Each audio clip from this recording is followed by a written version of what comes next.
নমস্কাৰ ষ্টুডেণ্ট। এতিয়াতো ভেকেশ্যন নিচিনা চলি আছে। আমি বিদ্যুতৰ বিষয়ে পঢ়িম অকণমান।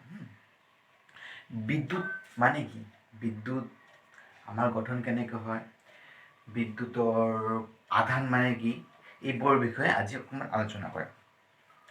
আমি সৰ্বপ্ৰথমত আছে তোমাৰ বৰ্তনী। বৰ্তনী কি? বৰ্তনী তোমাৰ এনেকুৱা চোৱা এটা বস্তু,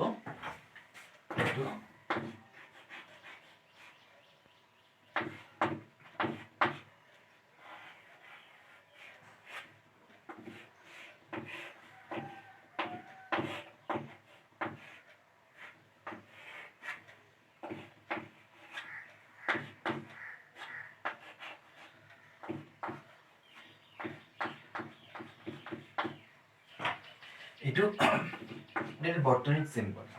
তোমাৰ বেটাৰী বি, ৰোধক আৰ, চাবি কে আৰু বাল্ব বি দিয়া আছে। এইটো ছুইচটো অন আছে। ছুইচ অন থাকিলে প্ৰবাহ যাব। প্ৰথম ৰোধ আৰত মাজত যাব, ৰোধকৰ মাজত কে, দেন বাল্ব ঘূৰি আহিব। এইটো বাল্বটো জ্বলিব। ঠিক আছে, বাল্বটো জ্বলিব। যদি কিটো অফ থাকে প্ৰবাহ যাব নোৱাৰে, বাল্বটো নজ্বলিব। কি ক'লো মই, যেতিয়া কি অন থাকিব প্ৰবাহ যাব বেটাৰীৰ পৰা আৰু বাল্বটো জ্বলিব, আৰু যেতিয়া কিটো অফ থাকিব বেটাৰীৰ পৰা প্ৰবাহ নাযায়, তেনেহ'লে বাল্বটো নজ্বলে। এইটো হ'ল আমাৰ বিদ্যুৎ প্ৰবাহৰ নিৰবিচ্ছিন্ন আৰু বন্ধ পথ। তাক আমি বৰ্তনী বুলি কওঁ। লিখি লোৱা, বিদ্যুৎ প্ৰবাহৰ বন্ধ আৰু নিৰবিচ্ছিন্ন পথ এটাক আমি বৰ্তনী বুলি কওঁ। এতিয়া বৰ্তনীটো কোনোবা ঠাইত এনেকৈ ভঙা থাকিলে, ৰাস্তাত, এইটো কাৰেণ্ট নাযায়। ঠিক আছে, চাৰ্কিটটো আমাৰ কমপ্লিট থাকিব লাগিব। কমপ্লিট থাকিলে আমাৰ বৰ্তনীত দি প্ৰবাহ যাব। আমাৰ বৈদ্যুতিক পৰিঘটনাবোৰ বিদ্যুৎ কাক বোলে? বিদ্যুৎ মানে আমাৰ স্থিৰ বিদ্যুৎ আৰু প্ৰবাহ দুটা আছে। স্থিৰ বিদ্যুৎ মানে আমাৰ আধান যিটো, সেইটো ৰেষ্টত থাকিব। তোমাৰ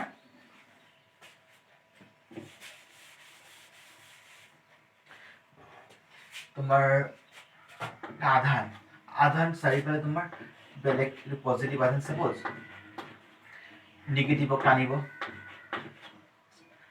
পজিটিভৰ ৰিপেল কৰিব,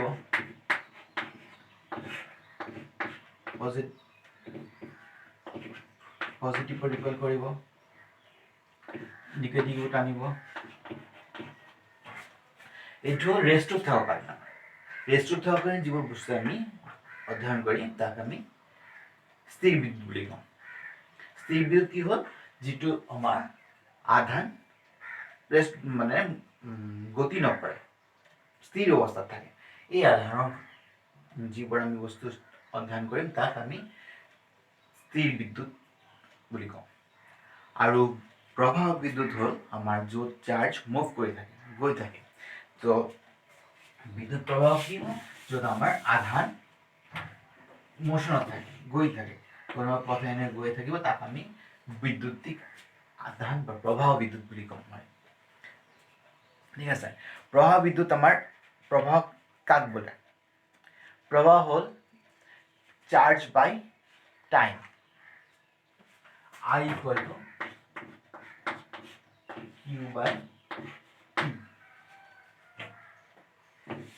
তো আধান মানে কি, আধান হৈ ইকুৱেল টু প্ৰবাহ মানে আধান বাই টাইম।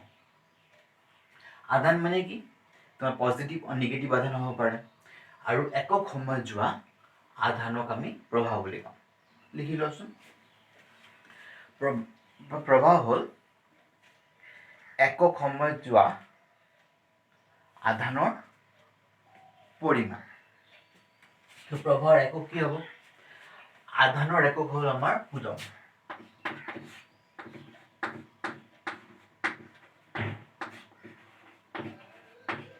টাইমৰ একক সময়, ছেকেণ্ড।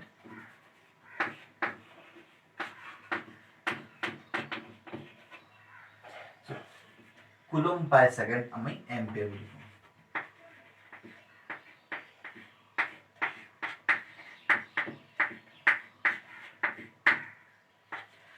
কুলম পাৰ ছেকেণ্ড আমি এম্পিয়াৰ, তাক চিম্বলটো আমি এ আখৰেৰে দিওঁ। তো আধানৰ একক কি হ'ল, সৰি প্ৰবাহৰ একক ampere. Ampere equal to coulomb per second, coulomb by second, তাক এৰে ডিন'ট কৰোঁ। আৰু ব্যৱহাৰ কৰা আমাৰ প্ৰবাহৰ বেলেগ একক আছে মিলি এম্পিয়াৰ। মিলি এম্পিয়াৰ মানে 10⁻³ এম্পিয়াৰ। মিলি মানে 10⁻³ এম্পিয়াৰ। नैनो एम्पियर 10⁻⁹ एम्पियर और माइक्रो एम्पियर 10⁻�6 एम्पियर। तो मिली एम्पियर 10⁻³, नैनो 10⁻⁹, माइक्रो 10⁻�6। ठीक है सर।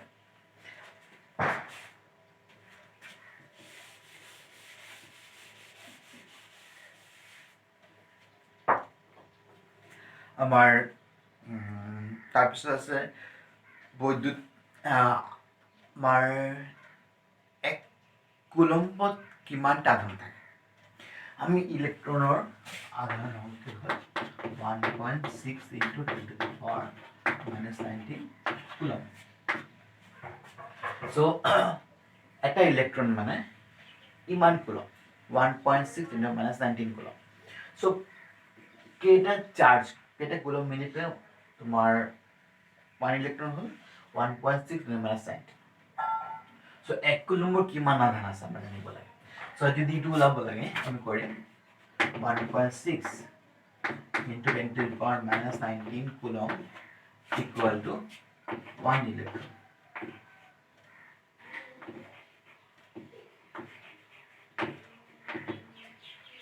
অর্থাৎ 1 কুলম ইকুয়াল টু 1/1.6 10⁻⁻19 ইলেক্ট্রন। অর্থাৎ 10⁻⁻19 আছে না, এটু উপৰত লৈ গ'লো বাই 1.6 ইলেক্ট্ৰন। ধৰিব পাৰিছা 10⁻⁹ তলত আছিলে, উপৰত লৈ গ'লো +19 বাই 1.6। এটু কিমান হ'ব 10 × 10⁻18 বাই 1.6 ইলেক্ট্রন। 10 10⁻18 কৰিলো, এটু হ'ব 10/1.6 মানে 6.25 10⁻18 ইলেক্ট্রন।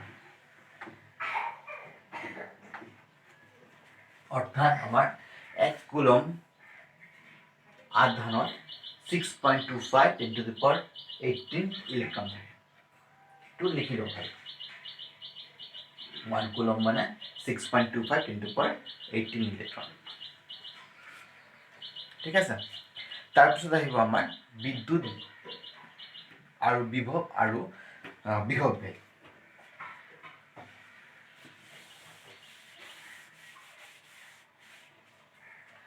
বিদ্যুৎ বিভৱ মানে কি? আমি জানো, গম পাওঁ যে পানী আহিবলৈ কিবা অনুভূমিক তলত পানী নাযায়। সেম লাইনত থাকিলে পানী কেতিয়াও নাযাব ওপৰত।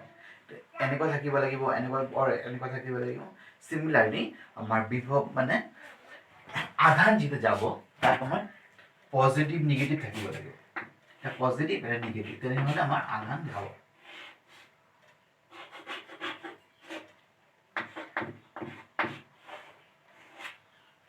এইটো হ'ল আধান যাবলগীয়া পথটো। চোৱা ইয়াতে পজিটিভ আছে, পজিটিভ মানে ডাঙৰটো পজিটিভ, সৰুটো নিগেটিভ। ঠিক আছে।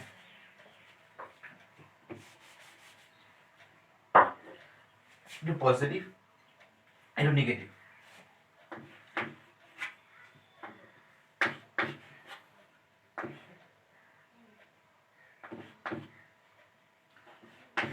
ইয়াতে পজিটিভত তোমাৰ আধান বেছি আছে, পজিটিভ আধান আছে, তাৰ পৰা আমাৰ ইয়াতে প্ৰবাহ যাব, প্ৰবাহ গৈ পিনে এইটো নিগেটিভ, চৰি বেটাৰী অন আছে, এইটো চাৰ্কিটটো কমপ্লিট হ'ল। যদি তোমাৰ এইটো কি অফ থাকে, চাৰ্কিট নজ্বলিব, আগতে গম পাওঁ। যদি উল্টা কৰি দিওঁ কি হ'ব, এইটো নিগেটিভ, এইটো পজিটিভ, তেনেহ'লে আমাৰ কাৰেণ্টটো ইফালে যাব, ইফালে আহিব। মানে আমাৰ প্ৰবাহ হ'ল বিদ্যুৎ বিভৱ হ'ল ইলেক্ট্ৰন গতি কৰা যিটো বিদ্যুৎ চাপৰ পাৰ্থক্য, আৰু এই চাপৰ পাৰ্থক্যকে পৰিবাহী বিভৱ ভেদ হ'ল। ঠিক আছে, ডেফিনিশ্যন লিখিছা? লিখি লওক। ইলেক্ট্ৰনবিলাকে গতি কৰিব যদি ইয়াত বিদ্যুৎ চাপৰ পাৰ্থক্য থাকে, আৰু এই চাপৰ পাৰ্থক্যকে পৰিবাহীৰ বিভৱ ভেদ বোলে। এতিয়া বিভৱৰ সংকেত হ'ল বিভৱ সংকেত V ইকুৱেল টু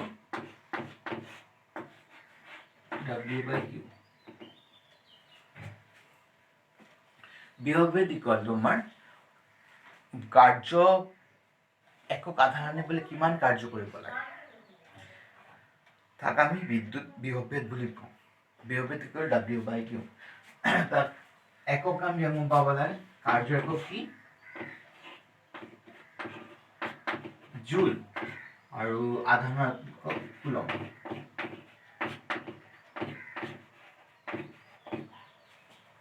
জুল by coulomb equal two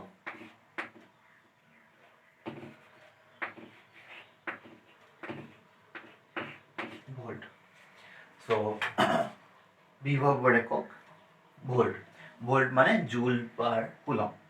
so আমার 1 ভোল্টের ডেফিনিশন কি হবো, ডেফিনিশন লিখি লম মই কৈ আছো।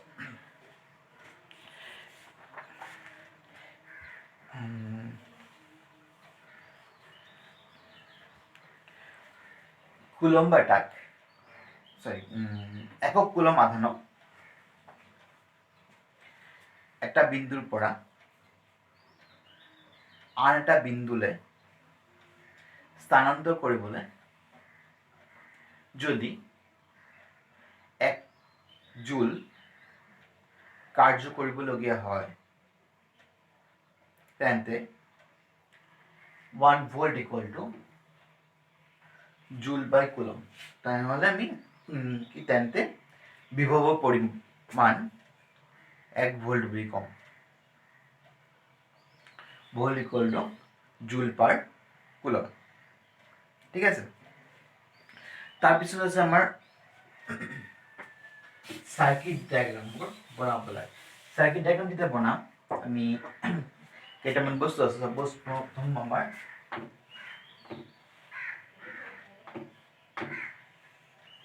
ব্যাটাৰি, সৰি কোক একটা সিস্টেম। আমি এতিয়া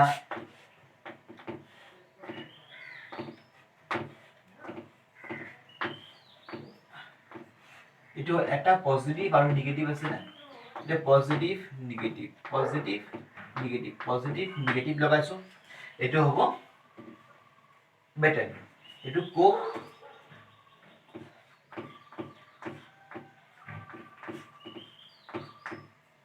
ব্যাটারি।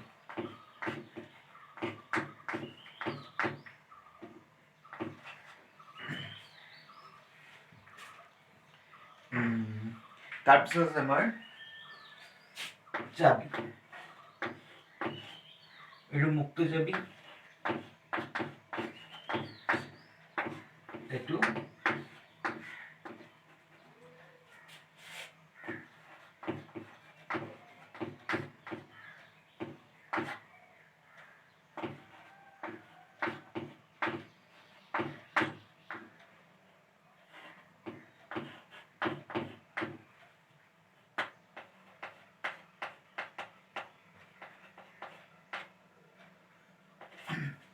মুক্ত চাবি, এটা সংযোগ চাবি। তাৰপিছত আছে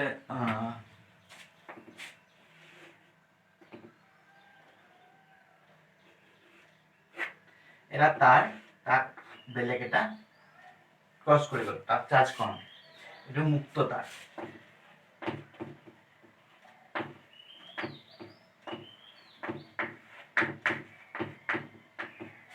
আৰ যদি আমাৰ তাৰ এনেকুৱা থাকে তেনেহ'লে সংযোগ তাৰ।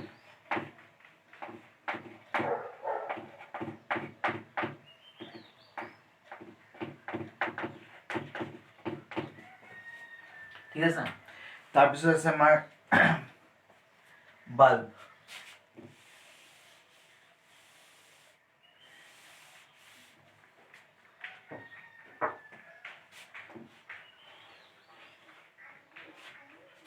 বন্ধ বাল্ব।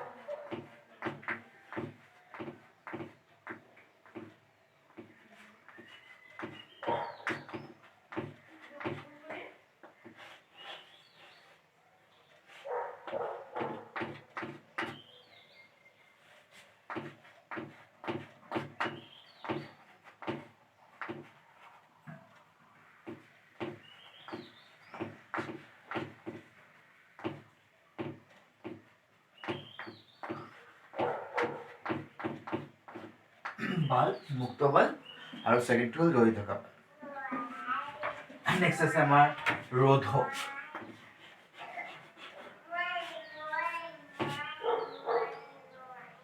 to fixed resistance বুলি কয়, আমাৰ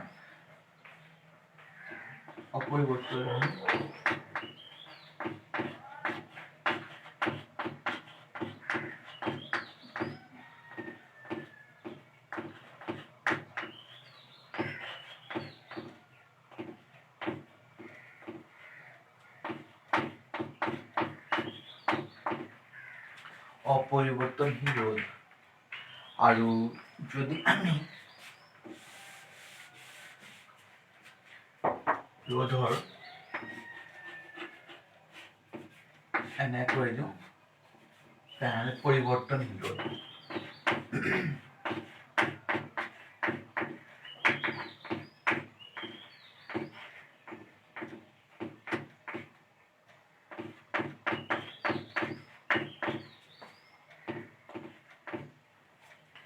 পৰিৱৰ্তনশীল ৰোধ, তাক আমি চেঞ্জ কৰিব পাৰোঁ ভেলু, और আমি এনেকুৱা পৰিৱৰ্তনশীল ৰোধ দিব পাৰোঁ এনেকুৱা। এই দুটা ডায়াগ্ৰাম চেম না। পৰিৱৰ্তনশীল ৰোধ মানে চেঞ্জ কৰিব পাৰোঁ, এইটো চেঞ্জ কৰিব পাৰোঁ, এইটো কিন্তু ফিক্সড, এইটো চেঞ্জ নহয়। তাৰপিছত এমিটাৰ।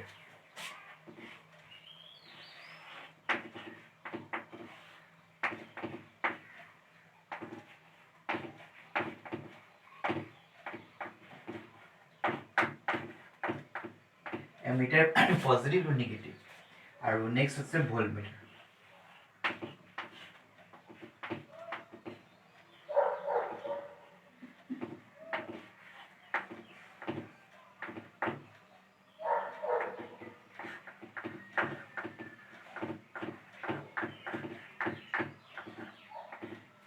ভোল্টমিটাৰ এইটো পজিটিভ নেগেটিভ লগোৱা হ'ল মানে এটা চাৰ্কিটত এইটো বৰ্তনী যদি লগাওঁ, এমিটাৰ আমাৰ কাৰেণ্ট যোগে, প্ৰবাহ যোগে, মানে যদি কওঁ 5 এম্পিয়াৰ কাৰেণ্ট গৈছে, তো এইটো ৰিডিংটো মেচিনটো 5 এম্পিয়াৰ ৰিডিং দিব।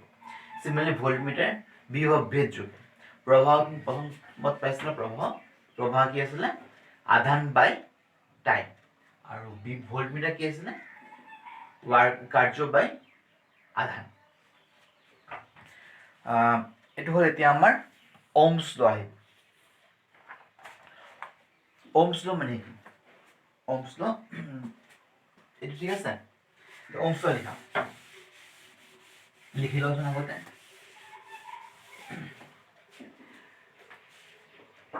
উষ্ণতা অপৰিৱৰ্তনশীল অৱস্থাত কোনো এটা পৰিবাহীৰ মাজেৰে যোৱা প্ৰবাহ তাৰ দুই মূৰৰ বিভৱৰ পাৰ্থক্যৰ সমানুপাতিক। ঠিক আছে, আকৌ শুনিব। উষ্ণতা অপৰিৱৰ্তনশীল অৱস্থাত কোনো এটা পৰিবাহীৰ মাজেৰে যোৱা প্ৰবাহ তাৰ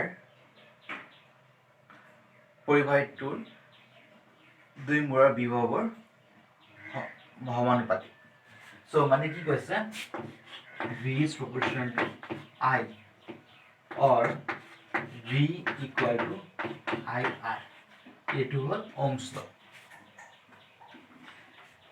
ঠিক আছে।